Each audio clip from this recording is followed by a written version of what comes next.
କିଛି ବି ଲୋକ କିଛି ଆସିବା ଲୋକ କିଛି ବି ଲୋକଙ୍କୁ ମାଗି ଯାଚିକି ଆଣିକି ଖାଉଛି। ସରକାର ଘର ଦେଇନାହାନ୍ତି? ଘର ଦେଇନାହାନ୍ତି। ସରକାର ଚାଉଳ ଦେଇନାହାନ୍ତି। କିଛି ସରକାରୀ ସୁବିଧା ପାଉନ? ନାଇଁ। ଆଉ ବ୍ଲକ ଅଫିସ ଯାଇଥିଲ? ହଁ ଯାଇଥିଲି। କଣ କହିଲେ? ସେ କହିଲା ତମ ଦୀପ ଆସୁନି, କିଛି ଆସୁନି, ମୁଁ ଚାଉଳ ଦେଇପାରିବି। सोसाइटी बारंडा कटुची मनीष जीवन। आम ए अच्छु कटक जिला बड़म्बा ब्लॉक रो बड़कुमिल पंचायत रे अच्छु। आम ए जो मौसा पाखे अच्छु ताको ना हेउची बिंबाधर नायक। से ये हूँ सोसाइटी घर।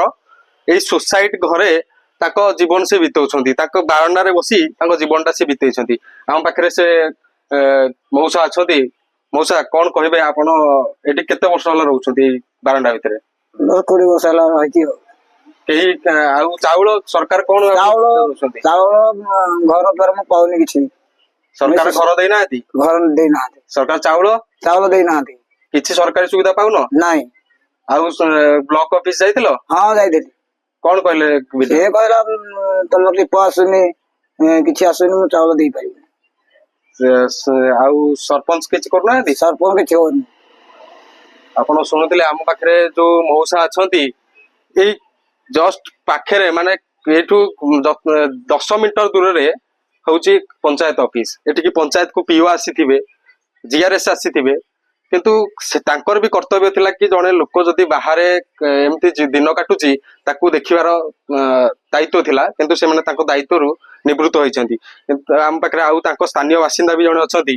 କଣ କହିବେ ଏ ମଉସା କେତେ ଦିନ ହେଲା ଏଠି ରହୁଛନ୍ତି? ସେ 10-20 ବର୍ଷ ହେଲା ବି ରହୁଛନ୍ତି। ମଉସା ଯୋଉ କହୁଛନ୍ତି ତାଙ୍କର ସରକାରୀ ସୁବିଧା ସବୁଥିରୁ ତାଙ୍କୁ ବାଦ ପକା ଯାଇଛି? ନାଇଁ, ସେ ବି କୌଣସି ଜିନିଷ ବି ପାଉନାହାନ୍ତି।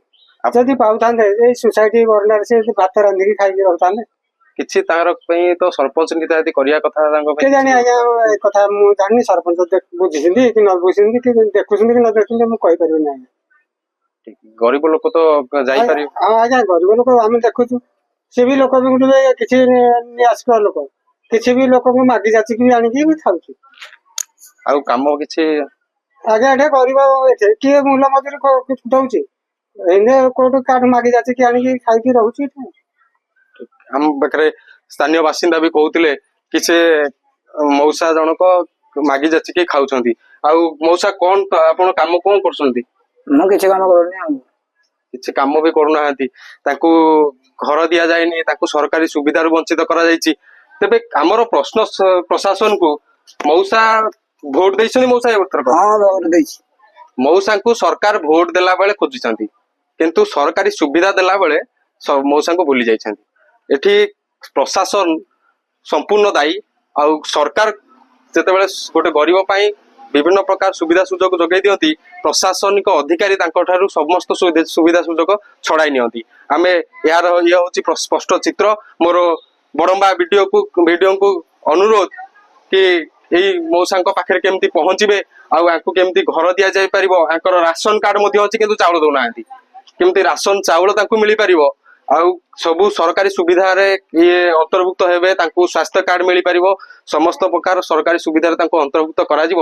ଏତିକି ମୋର ପ୍ରଶାସନଙ୍କ ପାଖରେ ଅନୁରୋଧ ଆଉ ଦାବି ମଧ୍ୟ।